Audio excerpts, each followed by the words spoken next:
बिस्मिल्लाहिर्रहमानिर्रहीम। अस्सलाम वालेकुम। ढेरों दुआओं के साथ और माहनामा अबकरी शुमारे के साथ हाजिर खिदमत हैं।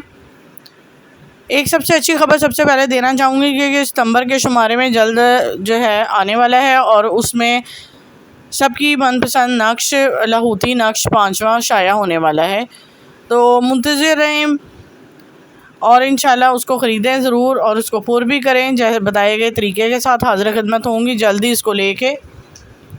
चलते हैं अपने टॉपिक की तरफ। बैतुल खुला से अचानक गंदी मखलूक निकल आई।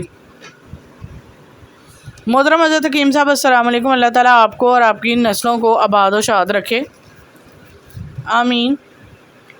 जो खैर का पैगाम आप सारे आलम में पहुँचा रहे हैं, अल्लाह ताला क़यामत तक कायम दायम रखे। जो लोग भी इस खैर का काम का हिस्सा हैं, अल्लाह इनको और इनकी नस्लों को सदा सलामती और कामयाबियाँ अता फरमाए, आमीन। मसनून अमाल से आशना होने से पहले ज़िंदगी दिन रात कुछ और थे, अब कुछ और हैं। इससे पहले दुनिया की ज़ाहरी रंगीनी और नुमाइशों में ज़िंदगी डूबी हुई थी। तस्बीह खाने में जब आई तो इसकी बरकत से अल्लाह के नाम की लज़्ज़त दिल में उतर गई, अल्लाह पाक की रज़ा में राज़ी होना मिल गया। इससे पहले नमाज की कोई फ़िक्र ना होती थी और मसनून अमाल की तरफ कोई तवज्जो ना थी। मेरा ज़्यादातर वक्त टीवी के साथ गुजरता, मुख्तलिफ ड्रामे और फिल्में देखती रहती। घर का काम काज करना होता या कोई ज़रूरी काम होता तो टीवी के सामने ही करती। अगर कुछ देर टीवी ना देख पाती तो अजीब सी बेचैनी होती। मुझे टीवी से इश्क था, इसके बगैर गुजारा नहीं था। जब से तस्बीह खाने से तारुफ हुआ, दर्स अमाल की बरकत से टीवी देखना बिल्कुल छोड़ दिया, जो कि मेरे लिए एक नामुमकिन काम है। मुझे अब तक चैन नहीं मिलता, नींद नहीं आती जब तक नमाज ना पढ़ लूँ। इससे पहले ही ऐसा एहसास और फ़िक्र मेरे अंदर मौजूद नहीं था। ज़िंदगी गफलतों में गुजर रही थी, रूहानी दुनिया से बिल्कुल नाशना थे। ये हज़रत जी आपकी निस्बत की बरकत है जिसने मेरी ज़िंदगी के अंदाज़ और सोच बदल कर रख दी है। ये मसनून अज़कार और अमाल का ही फैज़ है कि मुझे अल्लाह ने फ़िक्र रसूल अता फ़रमाया। मैं रोज़ाना 2 नफ़र सलातो तौबा के पूरे आलम की नीयत से जितने लोग इस दुनिया में वफ़ात पा चुके हैं, जो मौजूद हैं, इनके लिए और आने वालों के लिए, और इसके अलावा तमाम मुस्लिम और गैर मुस्लिम सब की नीयत करके पढ़ती हूँ, जिसकी बरकत से मुझे रूहानी सुकून मिलता है, दिल को इत्मीनान हासिल होता है। ये सोच, ये समझ मुझे तस्बीह खाने से ही मिली। अगले टॉपिक पे चलते हैं कि बैतुल खुला चमगादड़ की अमाजगा। इन अमाल की बरकत से सिर्फ़ आखिरत का सामान ही नहीं बल्कि हमारी दुनियावी मसाइल और रूहानी और जिस्मानी भी बेशुमार हल हुए हैं। इस्लाम एक मुकम्मल ज़ाब्ता हयात है। इसका मुशाहिदा भी तस्बीह खाने से मिले अमाल की बरकत से। हमारे घर में जो बैतुल खुला है वहाँ बहुत ज़्यादा चमगादड़ थी। बहुत ज़्यादा सफाई सुथराई रखने के बावजूद, बहुत जतन करने के बावजूद भी वो चमगादड़ नहीं जाते थे, जिसकी वजह से घर में जब भी कोई मेहमान आता इससे बहुत परेशानी का सामना करना पड़ता। हमें इस सिलसिले में बहुत ज़्यादा शर्मिंदगी महसूस होती। जब से मैंने बैतुल खुला वाली दुआ और बहुत से फ़ज़ाइल और फ़वाइद सुने तो लोग, घर के सब लोग अफराद ने बैतुल खुला वाली दुआ का बहुत ज़्यादा एहतमाम करना शुरू कर दिया, जिसकी बरकत से थोड़े ही अरसे में तमाम चमगादड़ ख़त्म हो गई और हमारे घर का ये बहुत पुराना मसला, जिसकी वजह से अजियत का शिकार थे, मसनून दुआ की बरकत से हल हो गया। बैतुल खुला की मसनून दुआ ये है, बिस्मिल्लाहि अल्लाहुम्मा इन्नी औज़ुबिका मिनल खुब्सी वल खुबाइस। ये दुआ पिछले कई सालों से मेरा मामूल है और मेरा मुशाहिदा है कि जो कोई इस दुआ को अपने मामूल में शामिल कर ले तो इसकी बरकत से घर में लड़ाई झगड़े, परेशानियाँ, नाचाकियाँ ख़त्म हो जाती हैं। इसके अलावा अगर किसी को बहुत ज़्यादा वसवास आती हैं तो ज़िंदगी में बेचैनी महसूस होती हो, किसी इल्लत में मुब्तला हो, तो वो बैतुल खुला वाली दुआ की बरकत से इन तमाम मसाइल से यकीनी निजात मिल जाती है। जी, आगे चलते हैं। अगला टॉपिक है हमारा, मैंने घरों को बर्बाद होते देखा। मैंने ऐसे घरानों को बर्बाद होते देखा कि उनके घरों में ज़्यादा बेसुकूनी देखी, जहाँ घर के सरबराह की इज़्ज़त कदर ना की जाती है। उसके बरक्स ऐसे घर में जिनके सरबराह की इज़्ज़त हो। माओं को अपने बच्चों की तालीम और तरबियत का घर के सरबराह की इज़्ज़त में लाजमी अहमियत देनी चाहिए। शौहर की इज़्ज़त और कदर से घर में बरकत। जो औरत अपने शौहर की इज़्ज़त करे, वो जिस हाल में रहे और रखे, इसके वफ़ादार और वफ़ादार रहे तो दुनिया जैसी भी गुजरे लेकिन आखिरत ज़रूर बन जाएगी। लेकिन तजर्बा यही है कि इससे मियाँ बीवी की खुशहाल ज़िंदगी गुजारते हैं।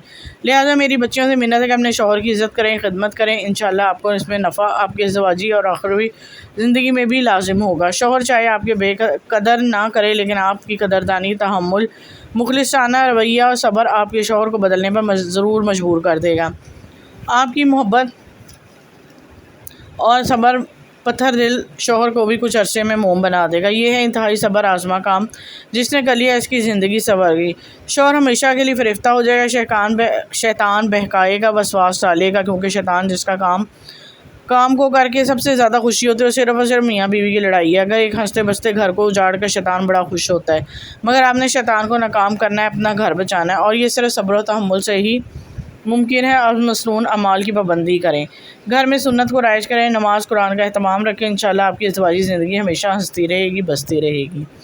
چرب زبان کی باتوں میں نہ آئیں، چرب زبان عورتوں کی باتوں میں بالکل نہ آئیں، یہ آپ کو مشورے دیں گے ایسے شوہر کو رکھتے ہیں ایسے رکھتے ہیں، مگر آپ ام المومنین رضی اللہ تعالیٰ عنہ، صحابیات رضی اللہ تعالیٰ عنہ کی مبارک زندگی کو پڑھیں، چند دن مشکل ضرور ہوں گے مگر ہمیشہ کے لیے دنیا اور آخرت سنور جائے گی۔ دور جدید میں عورت کی گمراہی آسان اور خاص ہدف ہے، فیشن کے عالم میں کپڑے چست اور چھوٹے کروائے جا رہے ہیں، پردہ حیا عورت کا زیور، مگر اس زیور سے ایسے انداز سے ہمارے گھروں سے چرایا گیا کہ ہم آج تک سمجھ ہی نہیں لگ سکی کہ ہمارے ساتھ کیا ہو رہا ہے۔ اس سے بڑھ کر انٹرنیٹ اور ٹی وی ڈراموں نے ہمارے مشرقی گھریلو نظام کو تباہ کرنے میں کوئی کسر نہیں اٹھا رکھی۔ میری عبقری قارئین سے منت ہے کہ سنبھل چاہیے اور گھروں کو بچا لیں، نسلوں کو بچا لیں۔ جی بہت ہی اچھا اور عمدہ ٹاپک تھا، سمجھنے والے ہر بات کو سمجھ جاتے ہیں اور عبقری والوں کا بھلا ہو جو کہ رہنمائی کرتے رہتے ہیں۔ آگے چلتے ہیں۔ نیم حکیم نسخہ بناتے جسم جلا بیٹھا مگر میرا یہ ٹوٹکا کام کر گیا۔ محترم حضرت حکیم صاحب السلام علیکم، ہمارے سامنے والے گھر میں ایک صاحب رہتے تھے، انہیں نسخہ جات بنانے اور حکمت کرنے کا بہت زیادہ شوق تھا۔ آئے دن گھر میں کوئی نہ کوئی نئے تجربات کرتے، اکثر اپنی بنائی ادویات مفت تقسیم کرتے، ان کی تیاری سے بعد ہاضم کی پکیاں بہت لاجواب ہوتی مگر اکثر نسخہ جات بناتے ہوئے اپنا لاکھوں کا نقصان بھی کر چکے مگر مریض کو کوئی فائدہ نہ ہوتا۔ ایک مرتبہ انہیں کسی نے آک کے پودے، ایک خودرو پودا ہوتا ہے اکثر ویرانوں اور سڑک پر کنارے اگتا ہے، بڑے بڑے پتے جن کو اگر توڑیں تو سفید رنگ کا پانی دودھ نکلتا ہے، کہ سفید پانی کی دوائی کے فوائد بتائے، انہیں نسخہ بنانے کا بھی طریقہ بتایا۔ یہ بہت خوش ہو گئے اور صبح صبح گیا مختلف جگہوں سے آگ کے پودے توڑ کر لائے اور اس میں سے نکلنے والے سفید پانی کا جو قطرہ قطرہ نکلتا ہے جمع کر کے لے آئے اور اس کی دوا بنانا شروع کی۔ جب آگ پر پکائی تو برتن ان کے اوپر الٹ گیا جس کی وجہ سے ان کا جسم آدھا جل گیا، پورے محلے میں شور بپا ہو گیا۔ میرے پاس ایک مرہم کا نسخہ تھا جس کو ایمرجنسی طور پر اسپتال ان کو لے جایا گیا، جنہوں نے انجیکشن وغیرہ لگائے، دوا اور مرہم دے کر گھر بھیج دیا۔ ان کے تمام گھر والے بہت زیادہ پریشان تھے، میں جلدی سے بازار گیا، درج ذیل اشیاء لا کر کچھ دیر میں مرہم تیار کر لی اور ان کے گھر دے آیا۔ متاثرہ شخص کو کہا کہ صبح شام اپنے زخموں پر لگائے تو انشاءاللہ بالکل ٹھیک ہو جاؤ گے۔ اس نے مجھے پوچھا کہ کیا تم مجھے نسخہ دے دو گی؟ میں نے کہا ہاں، مگر پہلے تم استعمال کرو، انشاءاللہ جلد ہی تمہیں ٹھیک ہو جاؤ گے تو میں یہ نسخہ لکھ کر دوں گا، تم اسے بنا لینا، مگر اس کا ایک فائدہ یہ ہے کہ یہ آگ پر نہیں بنانی۔ ان کو یہی دوا لگائی، ان کی جلی ہوئی جگہ ٹھیک ہوگی۔ دوا کے صرف 2 اجزائیں ہوا شافی، 1 چٹان سادہ ویزلین، 1 تولہ مردار سنگ اور 1 پینسلین کا ٹیکہ 10 لاکھ کا، یہ نام ہے۔ ان سب کو مکس کر لیں اور جلی ہوئی جگہ پر لگائیں۔ جی میں نے سارے ٹاپک آپ کو پڑھ کے سنائے، امید کرتی ہوں آپ کو اچھے بھی لگے ہوں گے اور صدقہ جاریہ کے طور پہ زیادہ سے زیادہ شیئر بھی کر دیا کریں اور حوصلہ افزائی کے لیے لائک کا بٹن ضرور دبا دیا کریں اور چینل کو سبسکرائب کرنا مت بھولیں، دعاؤں میں یاد رکھیں۔ اب تک کے لیے اجازت دیں، اللہ حافظ۔